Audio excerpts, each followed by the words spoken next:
Alright, get ready y'all, because I do give the measurements. But for this you're going to need a piece of fabric.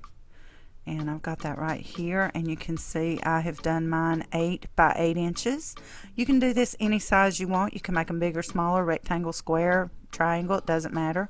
This is a piece of fusible interfacing. It is 5 3/4. I do have a video on fusible interfacing, and you can click on the right top corner up here and go to that video if you need to watch it. And this is a piece of buckram that is the same size as the fusible interfacing. And this is one side of the hook and loop. This is the more plastic, the harder side. So now I'm going to take that fusible interfacing and I'm going to press it onto that piece of fabric, just kind of centering it there.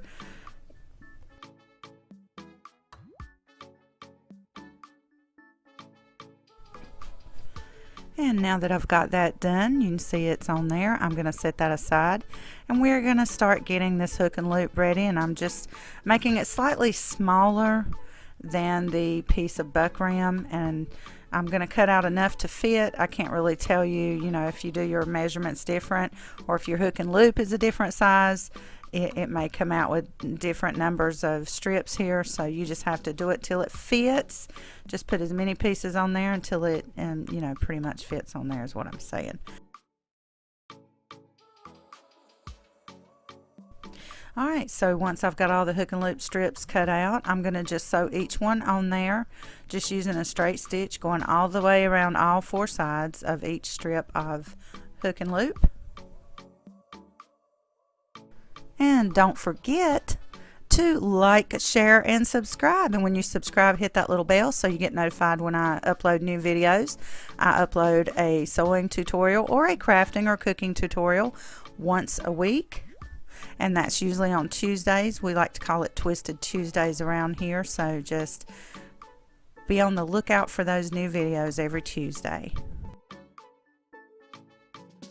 Also, don't forget my social media links and links to my Etsy shop and my Facebook page in the description box below. Also, you can find links to products used in my videos where they are relevant. Some products are affiliate links, and I do get a small commission.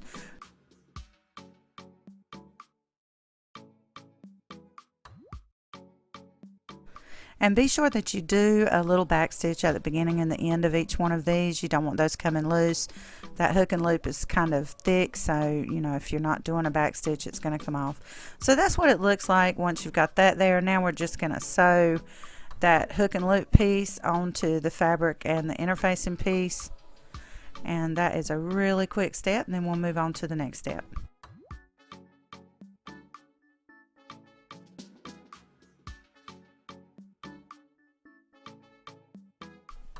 Alright, so now I'm going to do a 1/2 inch fold around each edge and press that, and then I'm going to fold that over. You want to be really careful at this step that you do not press over the hook and loop, because I learned the hard way years ago when I was making a bag that if you press onto that, it will melt and it will not work anymore. Seems kind of obvious, but when you're first learning to sew, you just don't you don't always know these things. So just be really careful pressing around that hook and loop piece.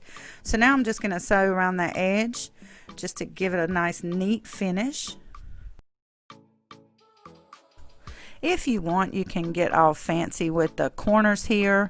I actually tried that off camera. I don't know why it left me. It's like when you're doing bias tape on something, you can fold those corners really pretty, and I've done it before, but this time I just wasn't able to do it. So if you want to do it that way and finish those corners up nice and pretty, you can do that.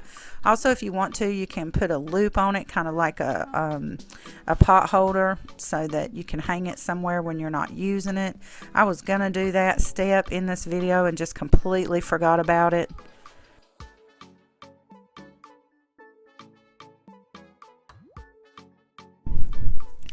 Alright, so that's what it looks like when it's all done, and you can see it picks up that thread pretty well.